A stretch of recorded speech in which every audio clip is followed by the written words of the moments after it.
할렐루야. 사랑하는 대강의 가족 여러분, 오늘 하루도 하나님의 말씀과 동행하는 삶이 되길 소망합니다. 오늘 함께 나눌 하나님의 말씀은 고린도후서 10장 8절에서 11절 말씀입니다. 주께서 주신 권세는 너희를 무너뜨리려고 하신 것이 아니요 세우려고 하신 것이니 내가 이에 대하여 지나치게 자랑하여도 부끄럽지 아니하리라. 이는 내가 편지들로 너희를 놀라게 하려는 것 같이 생각하지 않게 함이라.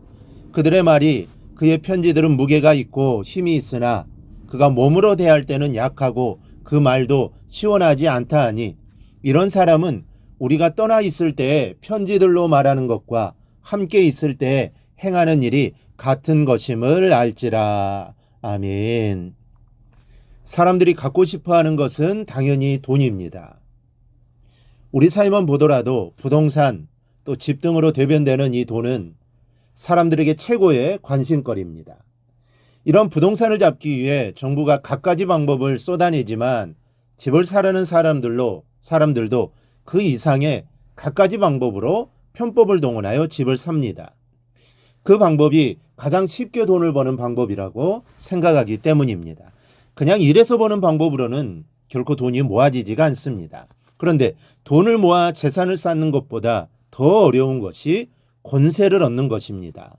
그런데 그렇게 어려운 권세를 잡았다면 그 권세는 당연히 자신에게 권세를 준 사람을 세우는 일에 써야 하는데, 권세를 잡은 대부분의 사람들은 사람을 세우기 위하여 그 권세를 사용하는 것이 아니라 자신을 세우고 상대방을 무너뜨리는 데 사용합니다.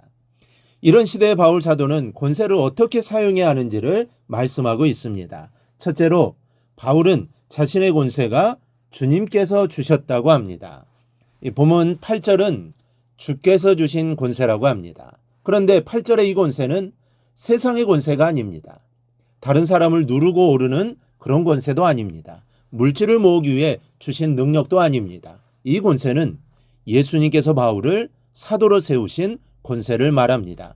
이 바울을 사도로 세운 것은 사람이 세운 것도, 또 바울이 스스로 사도라고 칭한 것도 아닙니다. 바울의 사도권을 부정하고 의심하는 자들에게 바울은 예수님께서 12사도를 세우신 것처럼 바울 자신도 예수님께서 사도로 세우셨다는 것을 강조한 것입니다.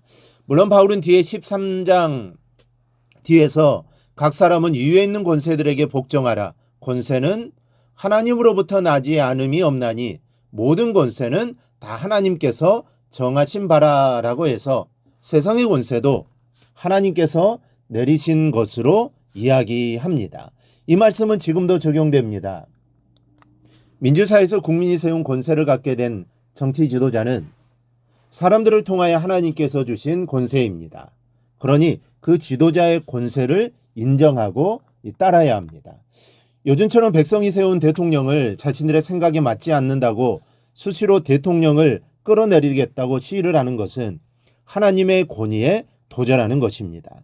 특히 우리 그리스도인들은 이 점에 대해 더욱 신중해야 하는 것입니다. 즉, 모든 권세는 하나님으로부터 온다는 사실을 절대로 잊지 말고 우리는 그 권세를 인정해야 합니다. 혹 그 권세를 잘못 사용하게 있다면 우리는 기도해야 합니다. 하나님을 두려워하는 지도자, 또 하나님의 마음에 합한 지도자가 되게 해달라고 기도해야 합니다. 그러면 하나님께서 반드시 역사하실 것입니다. 둘째로 바울은 그 권세로 너희를 세우려 함이라고 합니다. 이 권세는 다른 사람을 세우기 위함입니다. 물론 다른 사람을 세우기 위해서는 권세가 있어야 합니다.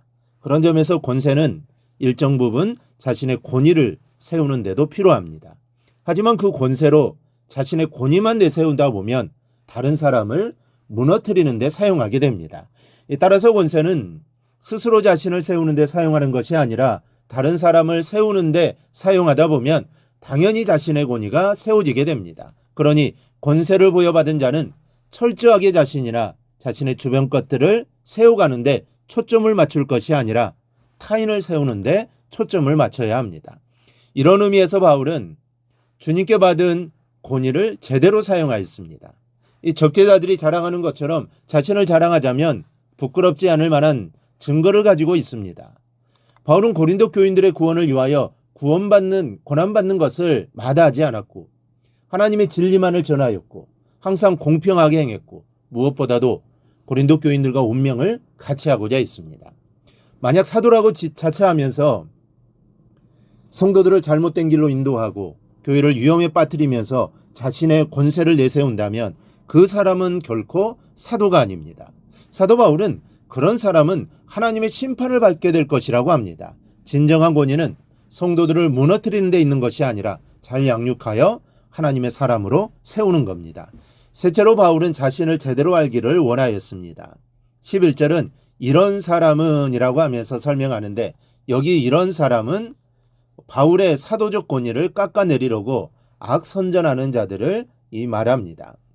이런 자들은 바울이 결코 이중적인 사람이 아니라는 것을 알아야 한다고 합니다. 바울은 떨어져 있을 때나 함께 있을 때나 언제나 온유하고 관대한 면을 일관성 있게 유지하고 있다고 합니다. 그런데 바울을 험담하는 자들은 바울이 편지를 쓸 때는 강하고 담대한 것 같으나 실제로 만나서 말할 때는 유약하기 짝이 없다는 것입니다.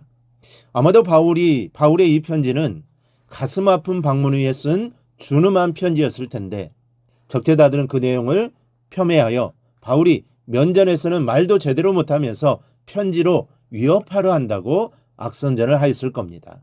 실제로 바울은 고질적이고 만성적 질병을 갖고 있었습니다.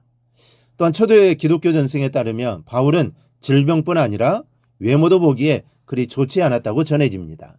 이런 외부적인 것들이 바울의 부족한 말솜씨 등과 연결되어 그의 사도적 권위를 훼손시키는 악선전의 재료로 사용되었던 겁니다. 그래서 바울은 이런 비난이 있을 것을 알고 미리 해명하였습니다. 바울은 자신의 사도적 권위를 편지의 내용처럼 강압적이고 위협하는 방식으로 그 권위를 행사하지도 않는다는 것을 알아주기를 바랬습니다. 그리고 그렇게 행사한다고 오해조차도 하지 않기를 바랬습니다. 왜냐하면 주께서 자신에게 주신 권위는 성도를 세우는 것 외에 다른 것을 위해서는 행사하지 않기 때문입니다. 그런 바울을 잘 알아주기를 바랬습니다. 사람을 외모로 판단하는 것은 여러분 죄악입니다. 중심을 보시는 하나님을 닮아가야 합니다. 주께서 주신 권세를 잘 사용하여 사람을 세워가는 성도들이 되기를 바랍니다. 우리 모두 하나님이 나에게 허락하신 권세의 자리에서 늘 사람을 세우는 성도들이 되시기를 바랍니다. 그리하여 하나님을 드러내는 우리 성도들이 되기를 주님의 이름으로 축원합니다. 오늘 묵상한 말씀을 굳게 잡고 삶으로 실천하며 살아내는 대강의 모든 성도들이 되기를 축복합니다.